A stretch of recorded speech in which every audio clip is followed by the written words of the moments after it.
Hello, friends. It is my recap of the Strat-O-Matic Baseball 1986 MLB replay of Week 7, May 19th through May 25th of 1986. So let's give a little bit of a recap first. Heading into the week, our American League division leaders are the Baltimore Orioles at 20-15. They're up by a game and a half. In the Central, we got the Minnesota Twins at 20-17. They're up by a game and a half. And then out west, we get the California Angels. They're 26-12. And they are 2 games up in the West. The National League, in the East, you got the New York Mets at 24-11. They're up by 3.5 games. In the Central, you got the Cincinnati Reds. They're 17-18. They're up by a game and a half. And out west, you got the Los Angeles Dodgers at 25-13. And they are 3.5 games up. So let's see if any of these guys could stay in the lead or see if anyone else could catch these guys after the remainder of this week. So, now, before I start the week, I ended last video saying that there was going to be a big trade this week. So, I kind of went through some transactions and I did some kind of a customary trade to kind of bolster some teams, and it was a six-team trade, and here is the results of that, plus some other transactions that happened during that week as well. So let's go through that. So the 6-team trade was between the following teams: the Boston Red Sox, the Kansas City Royals, Pittsburgh Pirates, St. Louis Cardinals, the Baltimore Orioles, and the Oakland Athletics. That was the main trades. Before I go through that, which is the bulk of this, the transactions that actually happened back in this week in 1986. Relief pitcher down toward the bottom, Keith Atherton, setup man for the Oakland Athletics to start the season, was traded to the Minnesota Twins. So he is now on the Minnesota Twins staff, probably going to take over the closer role or continue being up the setup man. Also, relief pitcher from the Kansas City Royals, Mark Huseman, he was traded to the Seattle Mariners to help out their bullpen. He hasn't been doing so well for Kansas City up to this point, but he got traded away to the Seattle Mariners. And then finally, Dave Stewart, starting pitcher and relief pitcher, who was released by the Philadelphia Phillies a week ago, signs with the Oakland Athletics. So he's now a part of that pitching staff. So they lose Atherton and they pick up Stewart. So now for the fantasy trade. So we'll just go through this kind of quick. Again, there's not too many major players here. I wanted to try to, make it as legit and as, not topsy-turvy as possible. So the Red Sox, they traded their outfielder, mainly center fielder, Tony Armas, to the Pittsburgh Pirates. They also traded rookie starting pitcher Jeff Sellers, who was their 5th man on the rotation. They traded him to the St. Louis Cardinals. And one of their relief pitchers, Steve Crawford, they traded to the Kansas City Royals. The Kansas City Royals, they traded Buddy Biancalana to the Boston Red Sox. DH Hal McRae was traded to the St. Louis Cardinals. And catcher and infield and outfield personality Jamie Quirk was also traded to the Oakland Athletics. And then we have catcher Junior Ortiz, who was backup Tony Pena. He was traded to the Oakland Athletics. Starting pitcher and relief pitcher Bob Patterson was traded to the Boston Red Sox from the Pittsburgh Pirates, as well as starting pitcher and relief pitcher Larry McWilliams from the Pittsburgh Pirates. He was traded to the Baltimore Orioles. Outfielder Andy Van Slyke was traded from the Cardinals to the Boston Red Sox. Relief pitcher Rick Ownbay was traded from the Cardinals to Kansas City Royals.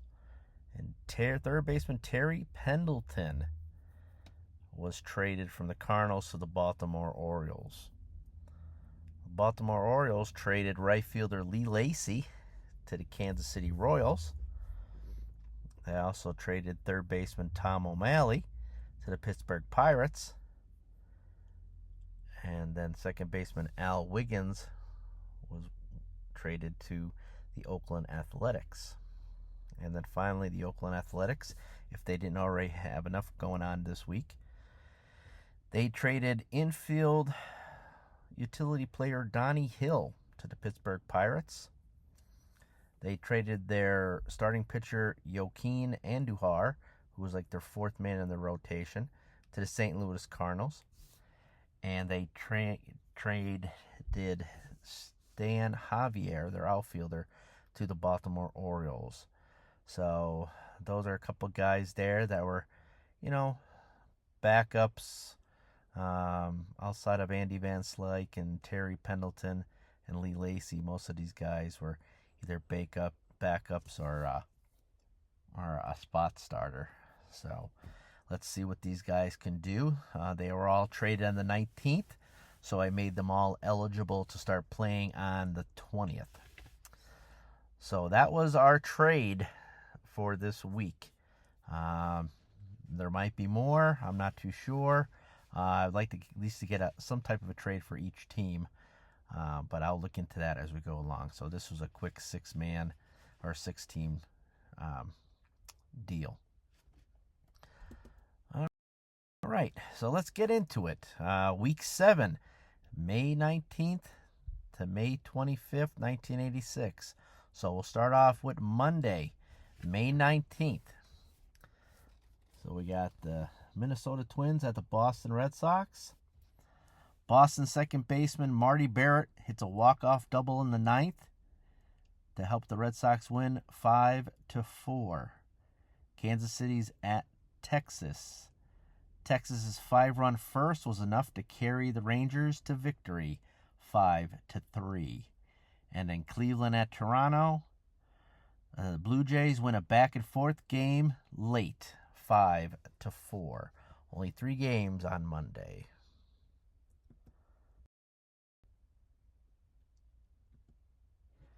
Tuesday, May 20th.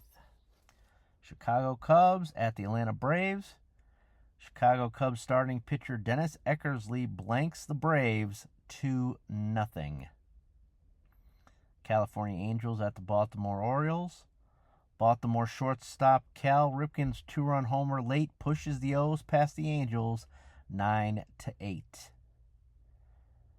Minnesota Twins at the Boston Red Sox. Boston's 9th inning rally falls short in loss 10-9. Toronto Blue Jays at the Chicago White Sox. Toronto Blue Jays' 7th inning dampens the White Sox and helps them win 5-3. Seattle Mariners at the Detroit Tigers. M's 3-run 9th guarantees the victory over the Tigers 8-4. Pittsburgh Pirates at the Houston Astros. Houston starting pitcher Nolan Ryan shuts down the Pirates with 12 strikeouts, 7-1. Montreal Expos at the Los Angeles Dodgers. LA puts a hurting on Montreal starting pitcher Bryn Smith with 4 home runs. LA wins 10-5.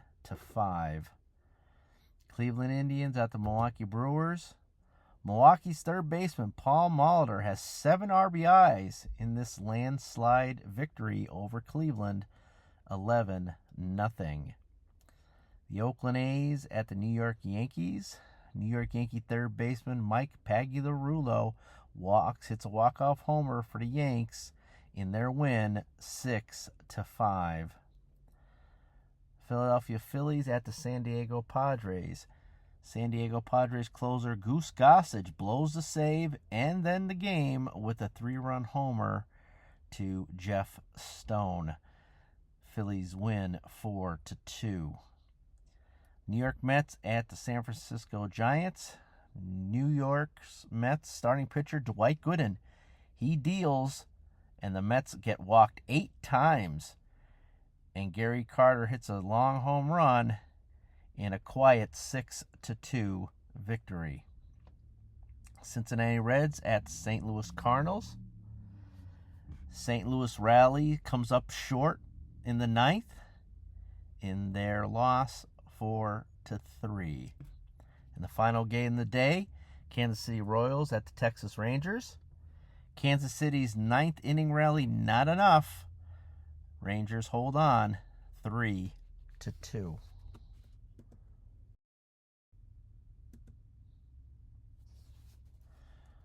Wednesday, May 21st. Cubs at Braves. The Braves sneak past the Cubs late, 6-5.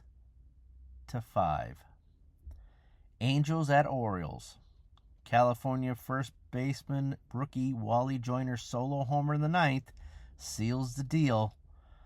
California win 4-2. Twins at Red Sox. Boston's outfielder Andy Van Slyke triple late helps the Sox win 2-1. Blue Jays at White Sox. Chicago White Sox starting pitcher Richard Dotson pitches a solid 7 in the victory, 5-3. Mariners at the Tigers.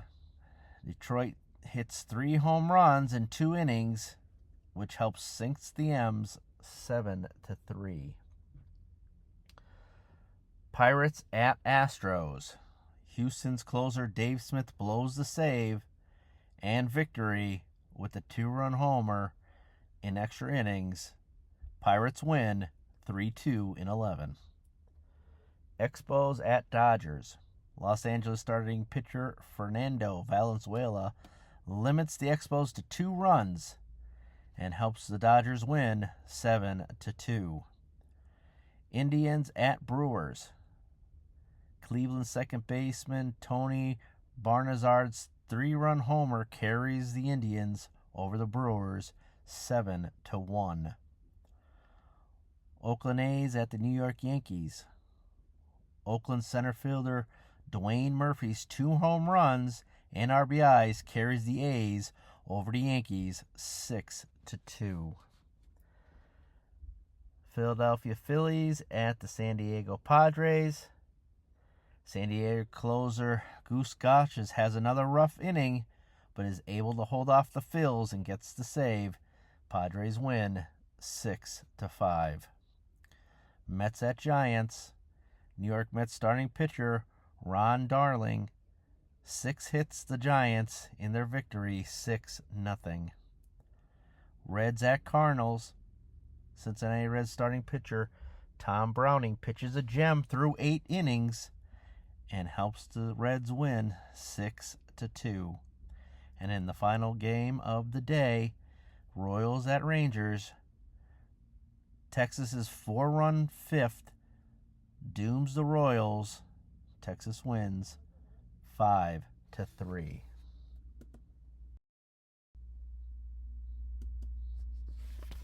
Thursday, May 22nd. Cubs at Braves. Atlanta Braves catcher Ted Simmons' 2-run double is a walk-off in extras, 6-4 in 10 over the Cubs. Angels at Orioles. Orioles' 6-run first carries them to victory 6-4. Blue Jays at White Sox. Blue Jays squeak out a win in the 13th on a fielder's choice, 3-2 over the White Sox. Mariners at Tigers. 11 walks are too much for the M's pitching in loss. Tigers roll 8-2. Pirates at Astros. Astros' strong second half of the game helps them in the victory 8-4. Expos at Dodgers. Montreal Expos starting pitcher Floyd Yeomans holds LA to 1 run in a gem, 6-1. Indians at Brewers. Milwaukee's four-run 8th inning surprises the Cleveland. Milwaukee takes the victory 7-5. Oakland A's at the New York Yankees. New York Yankees third baseman Mike Pagliarulo's walk-off sac fly helps the Yankees in extras 6-5 in 12. Phillies at Padres. Phillies starting pitcher Shane Rawley 6 hits the Padres in a 5-0 win. Mets at Giants. New York Mets outfielder George Foster's home run late in the game dooms the Giants 3-1. Reds at Cardinals. Cincinnati's 6-run 8th inning is good enough to sink the Cards 8-5. And in the final game of the day, Royals at Rangers. Kansas City's first baseman Steve Balboni's 2-run homer late in the game helps the Royals over the Rangers.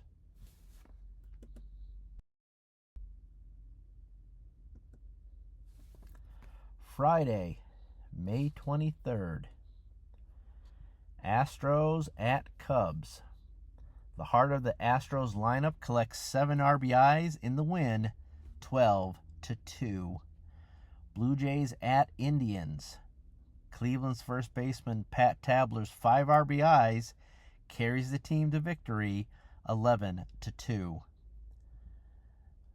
A's at the Tigers. Detroit's 4-run 5th helps in victory over A's 7-4. White Sox at Royals. Starting pitcher for the Kansas City Royals, Brett Saberhagen, was perfect through 8 innings in their win 4-1. Phillies at Dodgers. Phillies center fielder Jeff Stone's 3 RBIs helps the Phillies over the Dodgers 6-1. Brewers at Twins. Milwaukee third baseman Paul Molitor's 3 RBIs provides the cushion in the Twins beating 11-4. Angels at Yankees. New York Yankees first baseman Don Mattingly's RBI in the 8th pushes the Yankees past the Angels 4-3. Reds at Pirates. Cincinnati's 6-run 7th breaks the Pirates 9-6. Mets at Padres. New York Mets designated hitter George Foster's 4 RBIs enough to sink the Padres 5-1. Orioles at Mariners. Baltimore's outfielder John Shelby's RBI single in the 9th puts the O's over the M's 8-7. Expos at the Giants. San Francisco starting pitcher Mike Krukow blanks the Expos 8-0. Braves at Cardinals. Atlanta batters the Cards in their victory. Braves win 9-4. Red Sox at Rangers. Texas Rangers starting pitcher Jose Guzman cools off the Red Sox bats in 7-1 victory.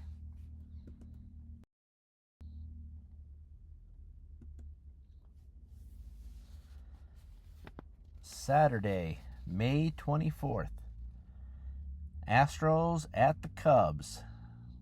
Cubs starting pitcher Rick Sutcliffe cools down the Astros bats in the victory 4-2. Blue Jays at the Indians.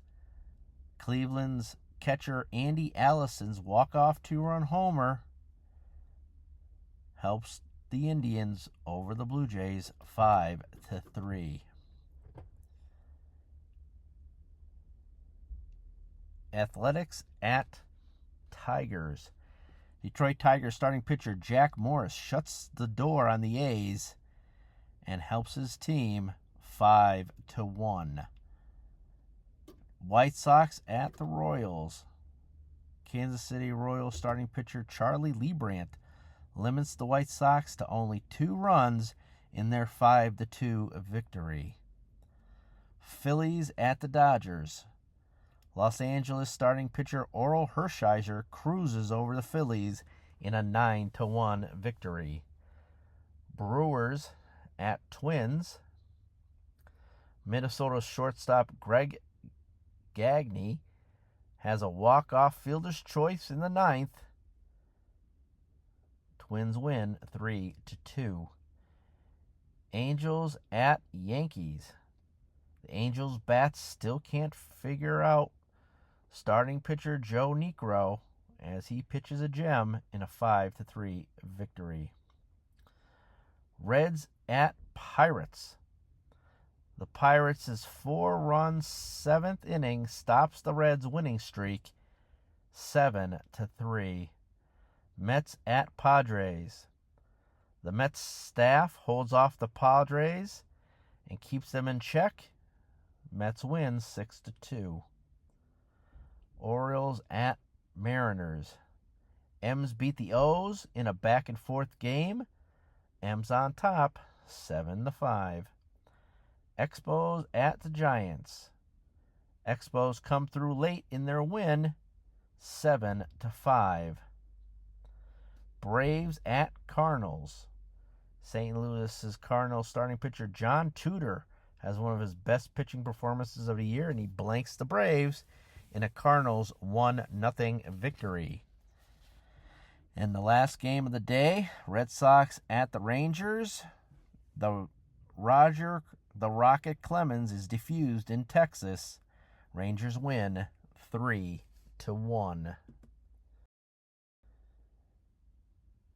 And the final day of the week, we got the Astros at the Cubs. Houston Astros shortstop Dickie Thon's 4 RBIs carries Houston over the Cubs 12-3. Blue Jays at the Indians.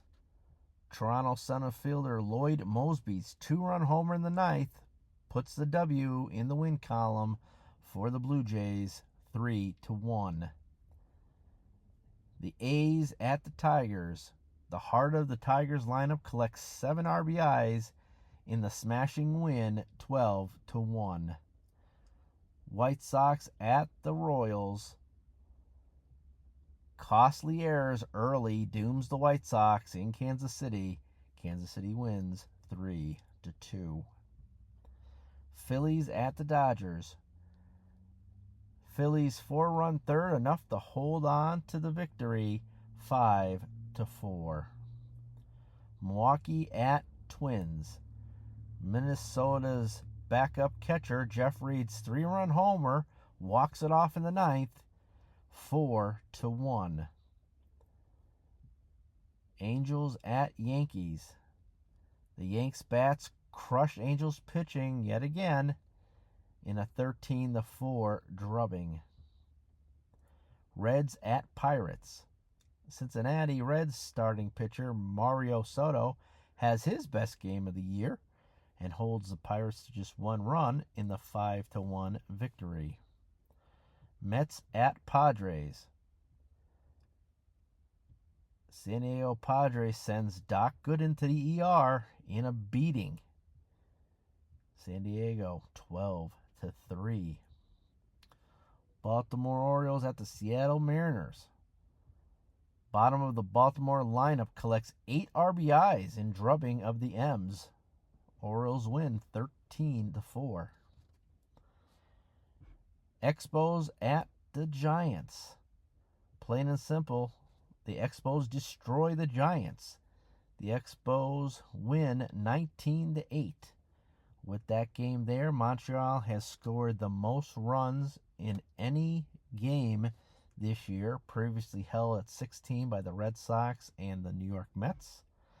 And they also had 25 hits as a team, which is also the most by one team this year in a game. Again, Montreal Expos win 19-8. Braves at the Cardinals. Atlanta's left fielder Terry Harper's two-run homer stops the Cards in extras. Atlanta wins 3-1 in 11. And in the final game of the week, Red Sox at the Rangers. Texas Rangers DH Larry Parrish. Two-run homer is enough for the Rangers over the Red Sox. Rangers win again 3-1. And that's this week, May 19th to the 25th.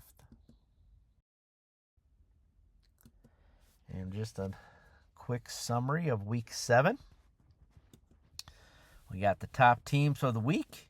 We got the Texas Rangers were 6-1. Detroit Tigers were 5-1. The New York Mets were 5-1. New York Yankees were 5-1. Cincinnati Reds were 5-1.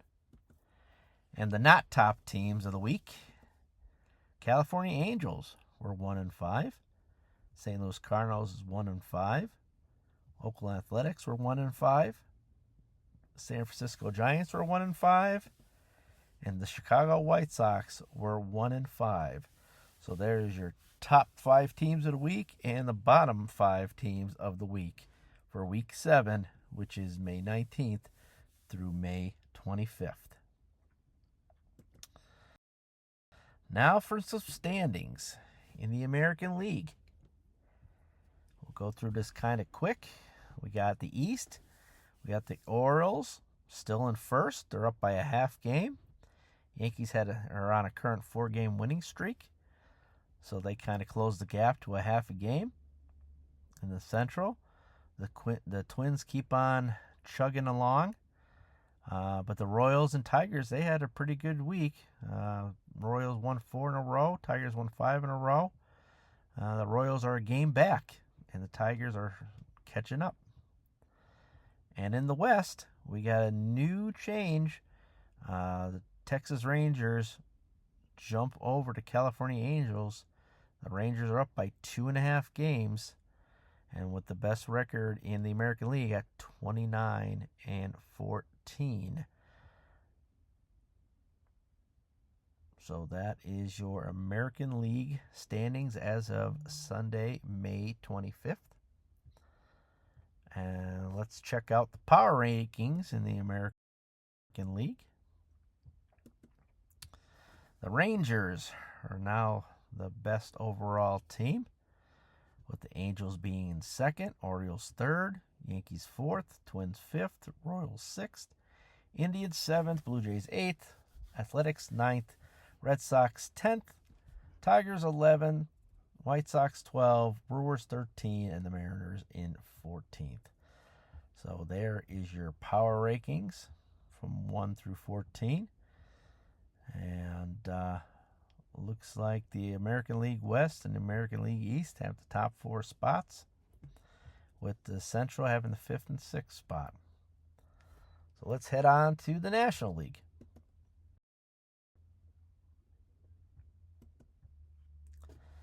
So we got here in the East, we got the Mets still cruising.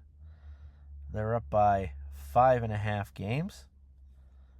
And they got the best record in the National League, 29-12.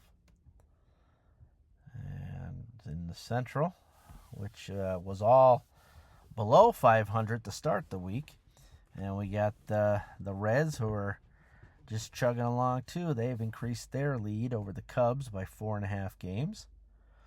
The Reds, only team over 500 at 22-19 record. And the West, you got the Dodgers. Dodgers are up by 2.5 over the Astros with a 28-16 record. The Mets still number one there in the National League.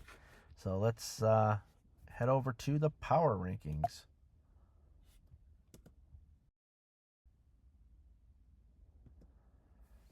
And like we got the Mets are 1, Dodgers 2, Astros are 3, Expos are 4, Reds are 5th, Phillies are 6th, Padres 7th, Pirates 8th, Cubs 9, Braves 10, Giants are the 11th, and the St. Louis Cardinals, the defending National League champions, the worst record in MLB at 13-29.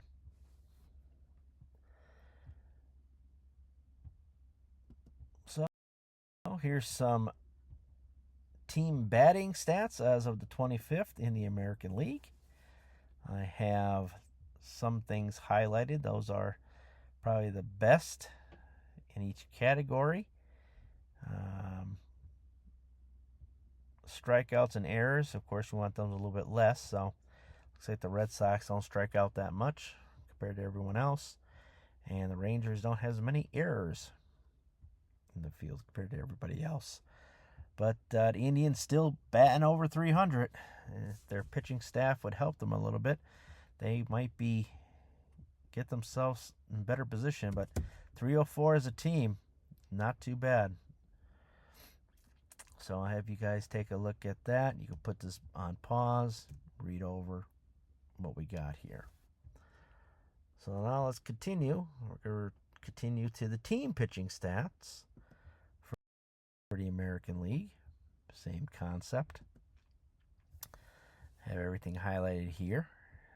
And it looks like the Angels still have one of the best pitching staffs in the American League, with the Rangers catching up to them. Pretty decent pitching staffs in the Angels and the Rangers. Those guys are going to be tough to catch up to as of right now. And their offense isn't too bad either. So that is the American League team pitching stats. So let's take a look at the National League. National League here. Now we got the Padres. They're still hitting the cover off the ball. They dropped a couple points this week. 281 overall average. The Mets are slowly ticking up. 276 average. Solid teams.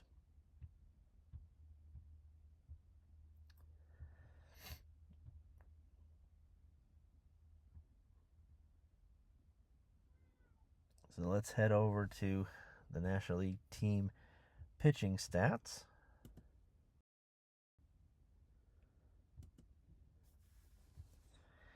And we got the New York Mets. The Mets' last game against the Padres, where they got shellacked with 12 runs, kind of put the team overall up over the 3 mark in ERA. They're hovering around 294 last week. And they kind of got, that big drub in this last game. Put them finally over 3 at a 3.03 ERA. Still pretty good. Pretty good pitching staff. They go deep and they are scary.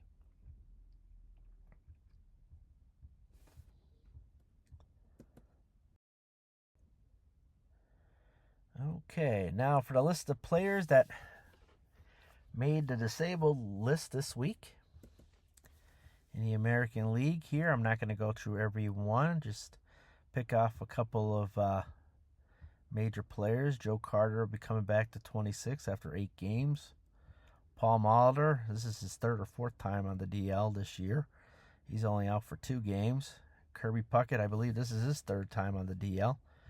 He's out for 3 games. I got Carlton Fisk. He's still in the middle of his 15 games on the DL. Rookie Jose Canseco, he's out for 2 games. And we got Brian Downing. He's still on his 15 games. He'll be back in early June. As for the National League, we got the Wizard, Ozzie Smith. He's on a 2-game DL. He should be back soon. We got Ryan Sandberg, 8 games on the disabled list. This is his 3rd or 4th time on the DL. He can't make it through without getting hurt. And we got Will Clark. This has to be, I think, his 4th time on the DL.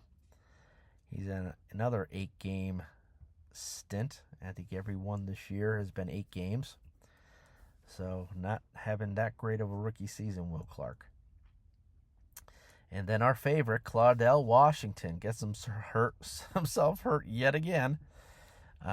He's on 15 games this time. If you guys can remember early on in the season, he got hurt for 8 games, came back, started right field that night, and after his first at bat, put himself right back on the DL for another 7 games. So Claudell Washington gets hurt again. This time he's out for 15. He won't be back until about the 2nd week in June. So let's follow up with our milestones that we've been following. Don Sutton and Bert Blyleven, Steve Carlton, and Mike Schmidt. As of last week, Don Sutton, he picked up his 300th and 301 victory. So he hit his milestone already. Then we got Bert Blyleven, who's trying to get to 3,000 strikeouts. He currently has 60. And he is about 65 more strikeouts away for hitting that 3,000 plateau. Pretty good that he's going to probably make it sometime in 86 at the 3,000 mark. Mike Schmidt, he's trying to get to 500. He has 8 home runs on the year.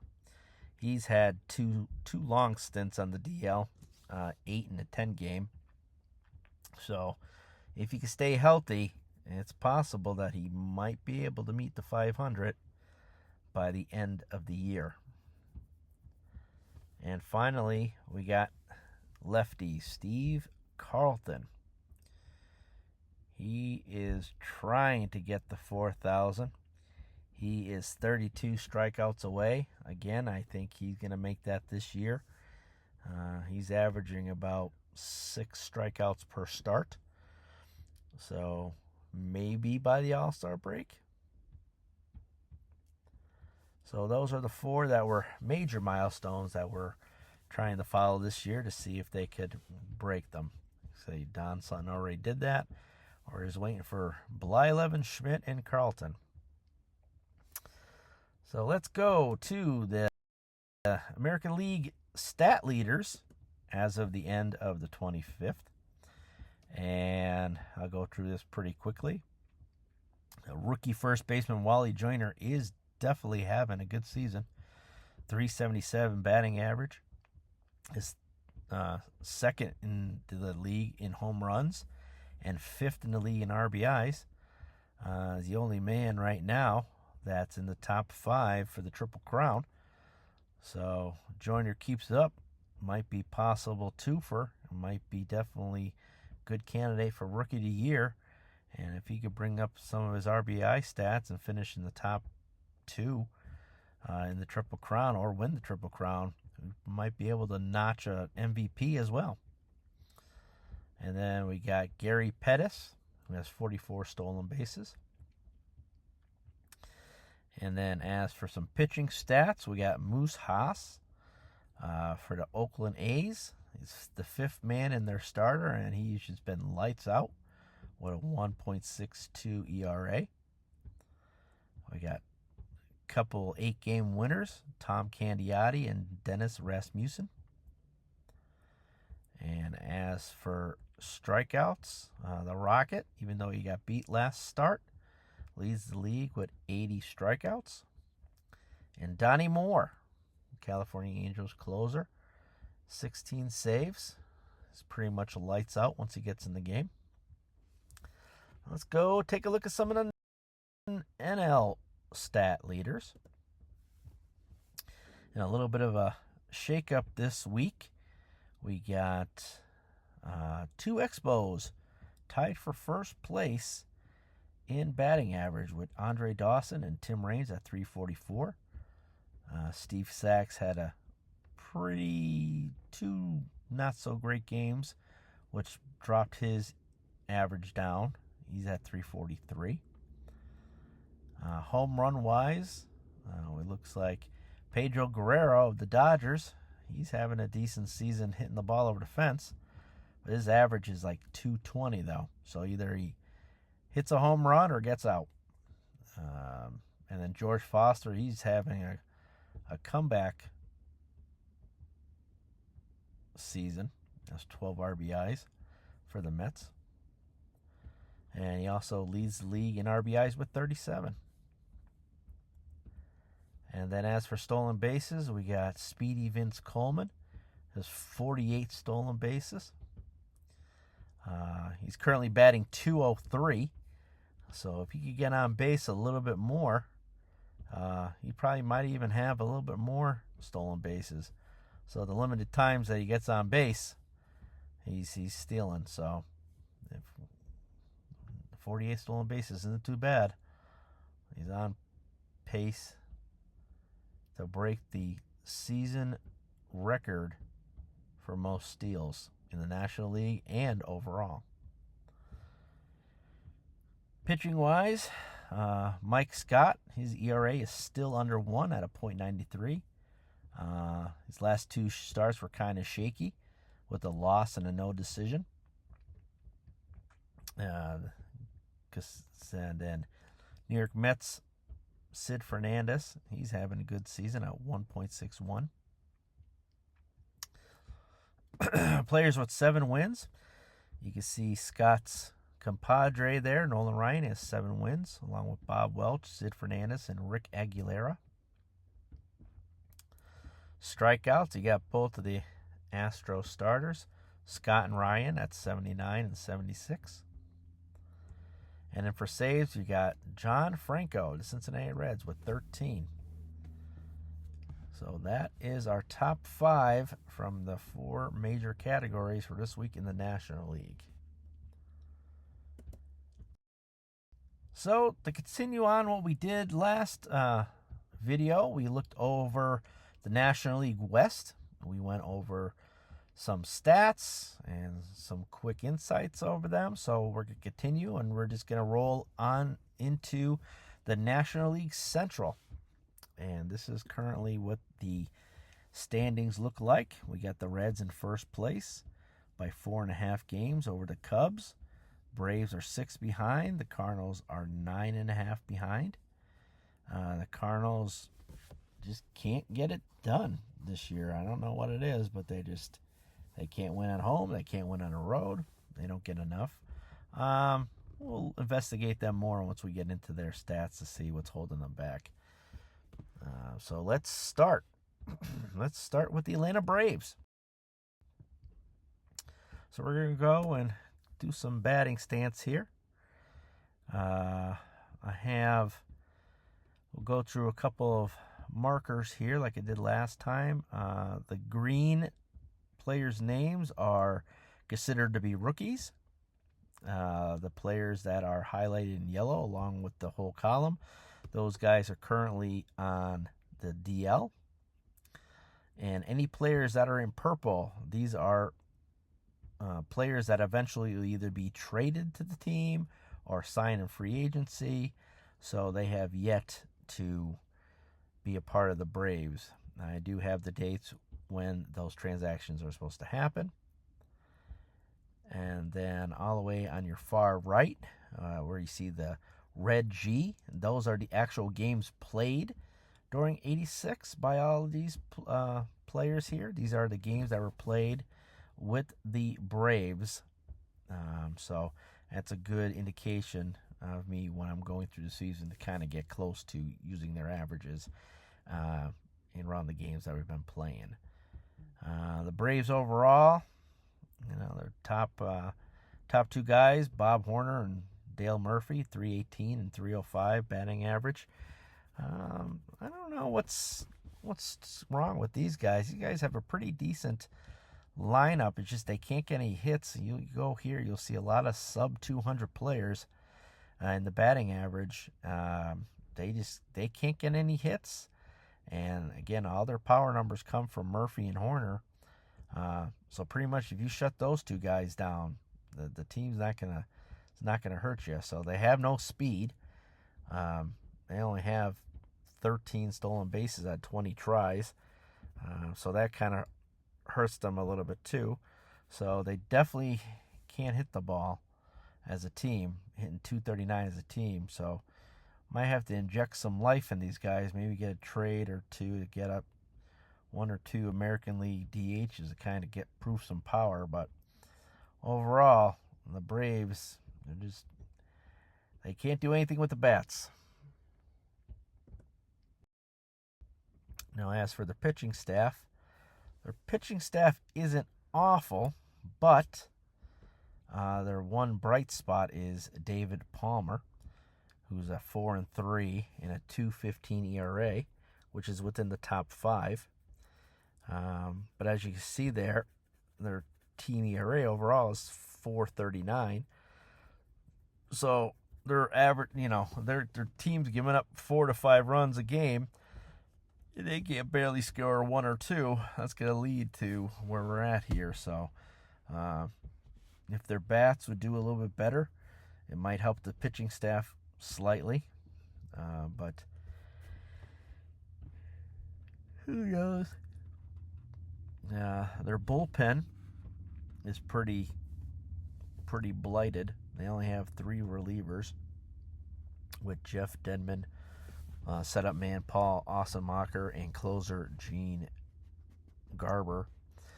So it's a possibility we're waiting on some of these pitchers to come on. Maybe they could get a trade for 1 or 2 decent relievers. They could use one because their bullpen is used every single game, just about. Okay, let's go on to the next team. The next team is the Chicago Cubs. The Cubs are pretty much kind of like the Braves. They don't have too many sub 200 players. But again, I don't know. They have a decent lineup and a decent core of backup players, but for just some odd reason, they just they can't get it done with men on base, and hitting 256 as a team, which isn't awful. They don't have the power. They don't have the long ball. With Brian Dayett, who's a spot starter with 8 home runs, so they don't have any power. And even the RBIs, the current leader RBI man is the shortstop Sean Dunston and platoon outfielder Jerry Mumphrey. So, and again, they don't have too much speed either. They have a couple speedy guys, but they can't get on base. So, they're pretty much in the same ball field as the Braves. But the slight difference with the Cubs compared to the Braves is with the Braves having an okay staff and an overworked bullpen, their staff stinks. Rick Sutcliffe and Dennis Eckersley, they started off really, really slow in the year, giving up a lot of runs and a lot of walks, and they've been solid their last 4 or 5 starts, so they've gotten their ERA down to around 4. And Scott Sanderson has been steady. But after that, as you can see, the ERA, their bullpen just is lousy, is awful. And they can't have Lee Smith pitch every single game, pitch every single relief inning. He's the only bright spot in their bullpen. So at 5.21 ERA overall as a team, but yeah, you just look at those ERAs, and they're just, I cringe putting them in the game. But their starting pitchers are getting knocked out, getting tired, and between all the walks and the hits they're giving up, and I'm barely getting the 7th or 8th with them, and the relief pitchers come in and they come pitching out and they'll give up 5-6 runs. Just every time, if the game isn't close, and I don't have Lee Smith coming in the 8th or the 9th, it's always a venture with the Cubs.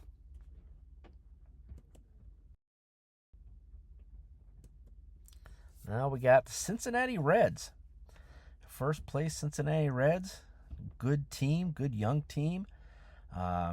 Decent bats, decent veterans. Don't have too many people hitting over 300. We got Dave Parker at batting .313. He started off the first 3 weeks like really bad. He was hitting, I think, below 100 the first 3 weeks, and since then he's been on fire. Been able to raise his batting average all the way up to a .313. Possible potential of being the May Player of the Month for the National League. And he is carrying the team on his back these last couple of weeks, which has definitely helped out the team and provided more victories. But the Reds team, they're young, and they could get the right pitching. They could be a threat. They've already played the Mets a couple times, and they've kind of gone back and forth with them. So the Reds are definitely a team to keep an eye on. Again, all the woes that they went through the first 3 weeks also went with their pitching staff. Their ace, Mario Soto, he's been knocked around pretty much. He's had, again, his last game was his last best start of the season. He's bringing his ERA down. At one point in the season, I think his ERA was 15, and that was after like 3 starts. We got Tom Browning, who pitches very good, but he can't seem to get the run support on the games that he's pitching. And then Bill Gillickson at 6-1. He's been a bright spot there. He was not giving up too many runs, but he's got shellacked the last three starts. So I think he got a win, a loss, and a no decision, and he's given up over 7 runs. So trying to find a decent 5th starter then. Chris Welsh was their 5th man for the start of the season, and after about 6 starts, you see that ERA at 9.19. He's gotten beat up, so we just started to look around the bullpen for some starters who we have out there. Joe Price and Scott Terry and Ted Power are probably the best starting pitchers coming out of the pen. So we started Ted Power the last 2 starts in Chris Welch's spot, and he's holding his own. Reds definitely might have to look for another starting pitcher to kind of put them over the edge.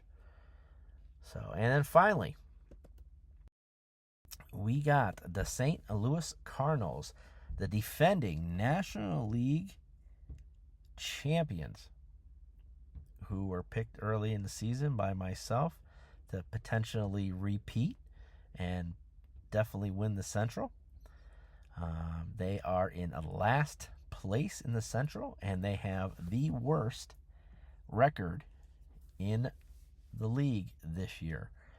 So let's kind of take a look into what is going on with the Cardinals and why they aren't doing so well. So we're going to take a look here at their batting totals here. Another quick note on this. The light blue for Terry Pendleton and Andy Van Slyke. Those are part of the trades that happened earlier in the week, with Terry Pendleton going to Baltimore and Andy Van Slyke going to the Red Sox. They did pick up Hal McRae, so they did get a decent offensive bat for that new DH spot for this season. But again, we got Ozzie Smith batting at .307.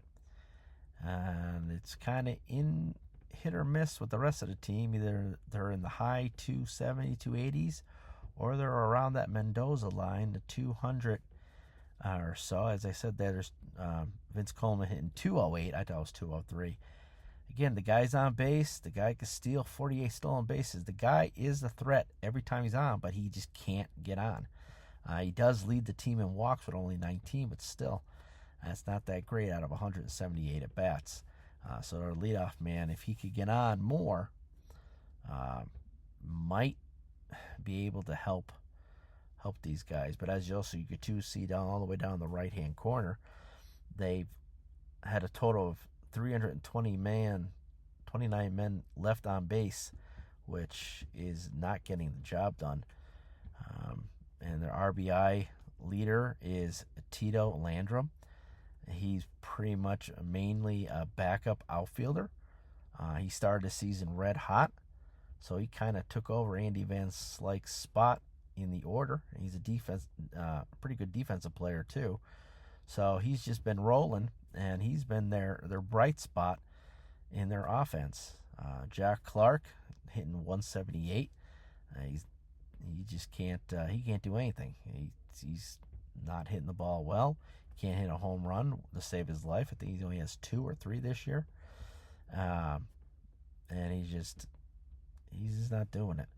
So hopefully Hal McRae could put a little bit of a spark along with Jose Oquendo, and maybe they could start pulling it around. But they're going to have to start doing something soon when only 13 wins through like 40 through 42 games. So that's just not cutting it.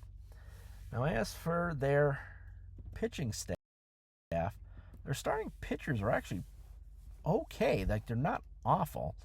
John Tudor he's holding his own. Again, not getting the run support. And then when he gets beat up, it's kind of hard to bring him back.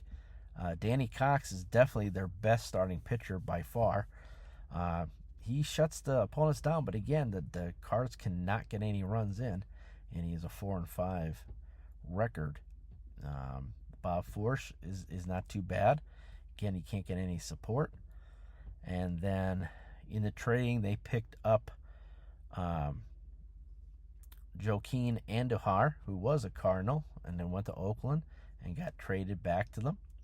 He's a decent 4 starting pitcher, and picked up rookie Jeff Sellers in the trade with the Red Sox for Andy Van Slyke. He started pretty hot with the Red Sox. They had both started this past week, and as you can see their ERA, they got beat up, which doesn't really help. And then they also couldn't score for them, so I think their pitching staff is pretty complete for the starters. They just got to get some more runs scored. And their bullpen's okay. It's not awesome. And Todd Worrell, their closer, he's supposed to kind of be unstoppable, and he's very stoppable. 2 blown saves. He had 7 saves in 10 games pitched. Always gives up some type of run. So he's got to work on that. So maybe they could come back with a strong showing, but this is a little bit longer of a video. So that was pretty much the week in review. I know I said from the beginning I'd like to try to get these out every 2 weeks. The last 2 videos, it's been taking me almost 3 weeks. So I might just have to say it's going to be every 3 weeks. And then if I can really, get it done maybe within 2 weeks, but it seems to be 3 weeks. So I do apologize for that, but I think 3 weeks going to have to do because, as I said, I play 5 or 6 games a day. The weekend I might do 8 or 9. I still have my life. It's not totally committed to this project. And then, putting all these stats and all this stuff, this takes time. So I really hope everyone's enjoying this up to now. I do see all the views and the comments. So I know you guys are at least, there's some interest out there. If there's other people that play Strat-O-Matic or are interested just in stats, have them, show them one of my videos. Have them take a look. I'm not looking to get any type of money out of this deal at all. I'm just sharing this project with everybody. I figure, those who like this type of stuff, you think it would be a little interesting. So this is going to be a year in the making. It's not going to be something I'm going to have done in a couple weeks or a couple months. So again, we are through week 7. Our next video will be through the start of week 8, where we're going to get into June. And June season is All-Star season. So what I'm going to do is next time I'm going to have the week in review for week 8. I'm also going to have another video along with it, which I'll post probably a day later, on the All-Star players for all the positions that are eligible. And I think what we might do there, guys, those who are watching, I think we might set it up that I could either get somewhat of a survey set up or put up my email, and you guys could pick the All-Stars for me. I have an idea of who I'd want to be on the team, but we'll pick the players that are doing well, and we'll go on the votes from that, and then help me out, pick the players who are going to go to the Houston Astrodome this year for the All-Star game for the National League and American League. I'm still looking over some ideas of what to do for the All-Star game, so more to come on that. And I think for the All-Star game, we might actually just tape me playing the game and go from there. So more to come on that. And again, thanks for watching. And as always, guys, play ball.